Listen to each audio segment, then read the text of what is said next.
This from Bleacher Report, grading every team's offseason before the 2024 draft. For the Browns, remaining team needs: linebacker, cornerback, and edge. I'm not sure how many. I'm not sure how many cornerbacks they want, but they say cornerbacks. Remaining cap space. $14.4 million. What's impressive about the Browns offseason is the fact they were able to fill out most of their needs to get to the draft without restructuring Deshaun Watson's contract. Best thing about their approach is they are set up in the draft to target long-term needs and depth. They have the current answers for each of their remaining needs and can draft with 2025 and beyond in mind. Grade B.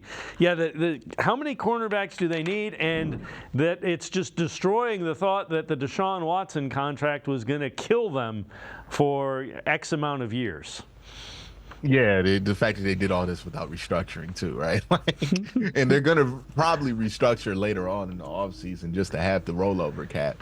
But yeah, it's a great job by Andrew Berry. Andrew Berry and, his work that he did with the Philadelphia Eagles, he's kind of brought that over to Cleveland. They're kind of ahead of a lot of trends in the NFL. And, shout out to the Haslams for being willing to spend the cash necessary to be able to make this happen, right? If the Browns were a team that wasn't as cash rich as they are, they would be in cap trouble right now. The Deshaun Watson contract would be an issue, but you signed that contract with Deshaun Watson with the idea that you would do something like this to mitigate it, and it's working right now for the Cleveland Browns. So that's just good planning. That's deep podesta. That's long-term planning, which is his job. I know people act like they don't know what he does, but this is part of it, right? The deep podesta, the Andrew Berry, the Kevin Stefanski of it all. And this is just it paying off, just having that long-term planning, because while people thought when the Browns signed Deshaun Watson that contract, it was very short-sighted. What it was a long-term play.